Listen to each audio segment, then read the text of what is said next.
There's a specific moment in backyard ownership that hits people and they never quite know how to name it. You're sitting outside with your coffee, maybe reading something, and you look up and lock eyes with someone. A neighbor on a balcony, a kid in a second-story window, a contractor working in the yard behind yours. And in that exact second, the whole reason you wanted a backyard sort of evaporates. I had this realization a few years back sitting in a backyard that, on paper, had everything going for it. New furniture, beautiful fire pit, mature landscaping, the whole package. But you could see directly into two different neighbors' second-story windows from the seating area, and I noticed I kept involuntarily glancing up at them every couple of minutes. You can't actually relax in a space when your eye is running surveillance every 30 seconds. That's the thing privacy fixes. It's not really about the wood or the plants. It's about giving your eye somewhere to rest. That feeling of being watched in the one place that's supposed to be yours is what privacy is actually about. Not blocking a view, not building a wall. It's that quiet sense that you can exhale out here. And the strange thing is, the expensive solution most people jump to, which is ripping out the existing fence and putting in an 8-foot privacy fence, almost never delivers that feeling. You can drop $15,000, $20,000 on a tall fence and still feel exposed because the problem was never just the height of the wood.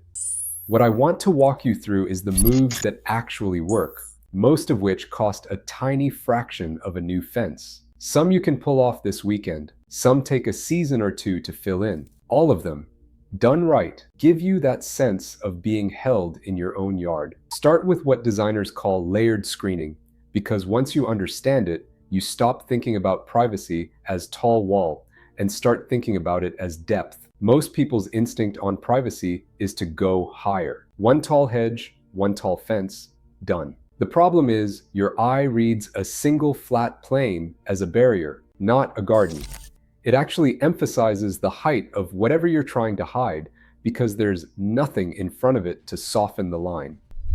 A neighbor's second-story window is still a neighbor's second-story window, just with a wall under it. The move designers actually use is layers. A row of taller things at the back, small trees, columnar evergreens, a tall ornamental grass, then a mid-layer of shrubs, then something low and full at the foot, like a perennial border or a ground cover. Same total amount of privacy, completely different feeling. The eye reads depth as garden, not as wall. You don't feel walled in, you feel surrounded by a place. Same principle if you're using a fence.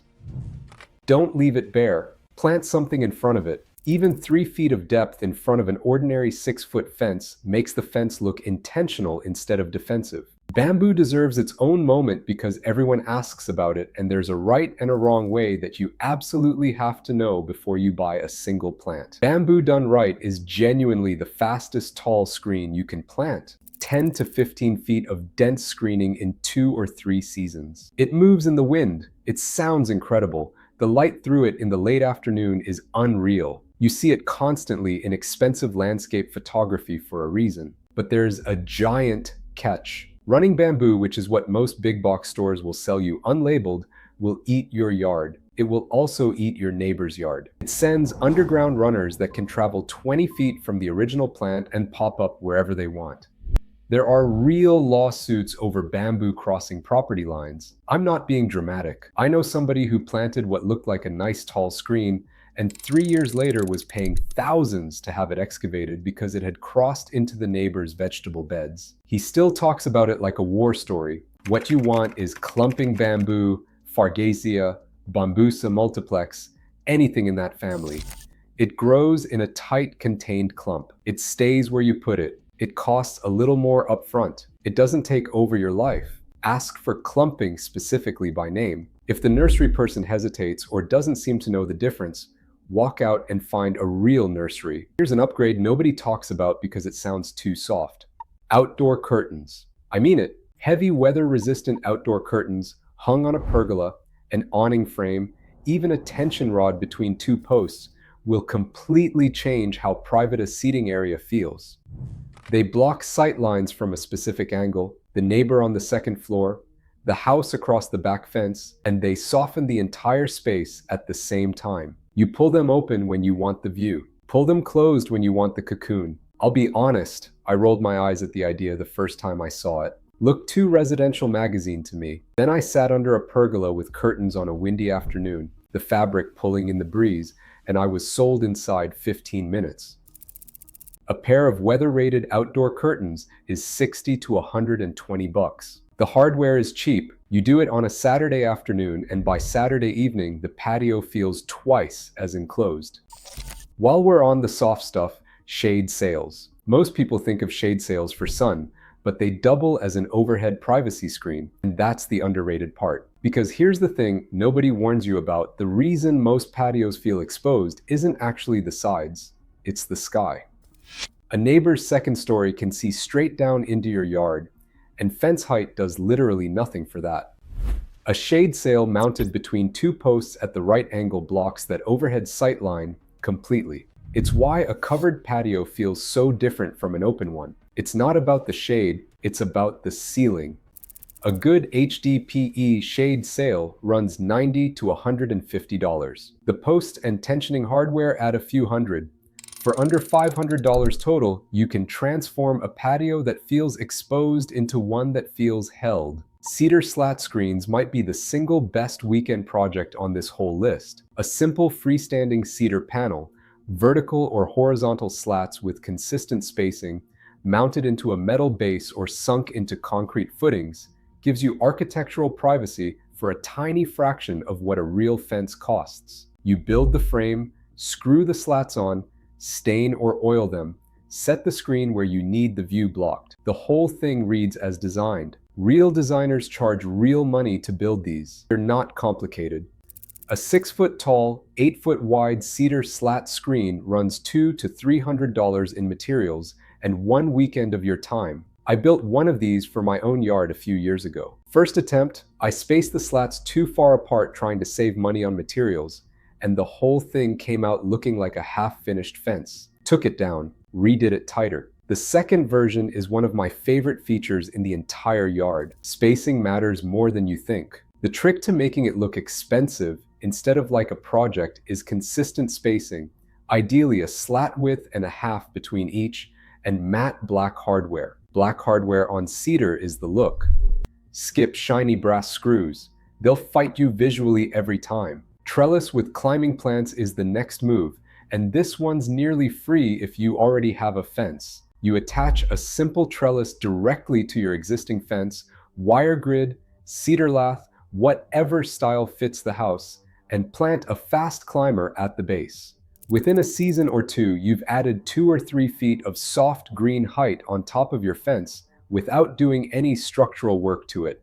The climbers that actually deliver quickly are Confederate jasmine, clematis, climbing hydrangea, and certain climbing roses. Confederate jasmine specifically is a workhorse. Evergreen in warm climates, blooms in spring, smells incredible, grows like crazy. If you can grow it in your zone, plant it. The first time you walk out into your yard in May after it's filled in, and that smell hits you at the back door before you've even seen the plant, you'll get why people get evangelical about jasmine. Pergolas with climbing vines on top do the same job for overhead privacy. A pergola is essentially a frame for plants. You don't need a fancy one. A simple cedar or aluminum pergola with a few climbers trained across the top gives you that dappled overhead canopy that turns a yard into a destination instead of an exposed slab. Sit under one for half an hour around dusk and you'll get it. There's a reason people gravitate towards spaces with something overhead. It's primal. Walls don't quite do it, a ceiling does. This next move is so underrated, I genuinely don't understand why more people aren't doing it. Tall potted plants on rolling bases.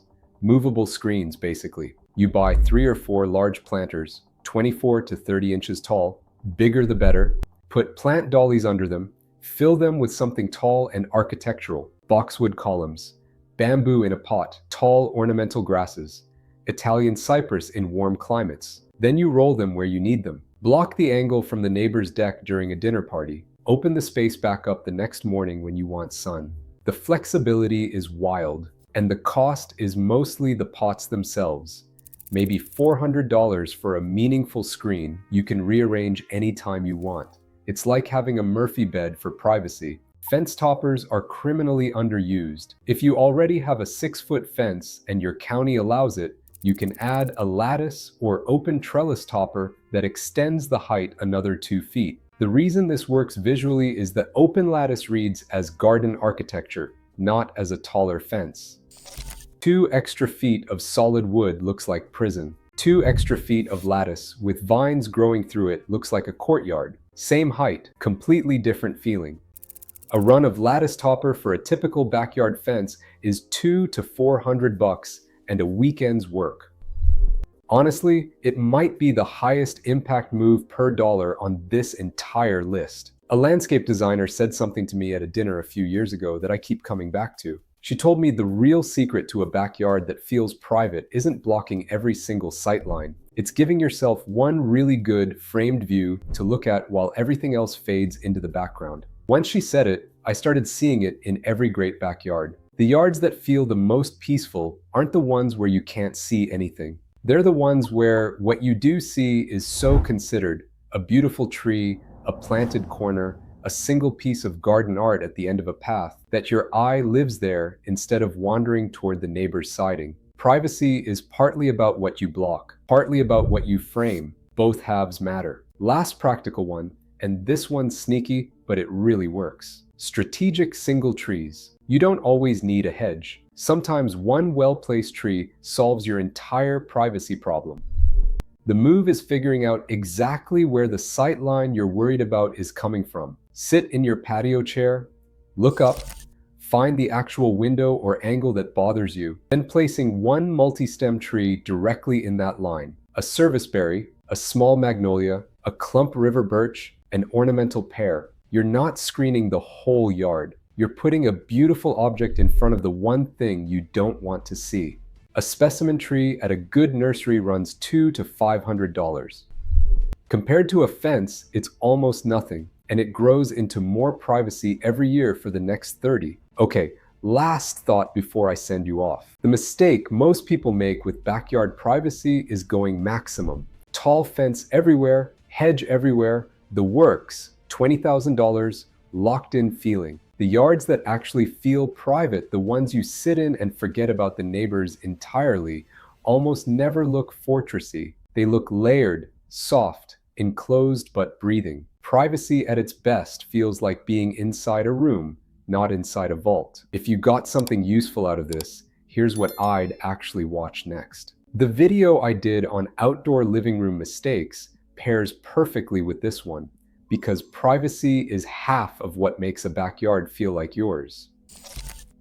How you set up the actual seating, the lighting, and the floor inside that private space is the other half. People nail the screening and then plop a sad little metal bistro set in the middle of it and wonder why they never go out there. I'll link it right here. Worth 15 minutes before you start spending money on the rest of the yard. See you over there.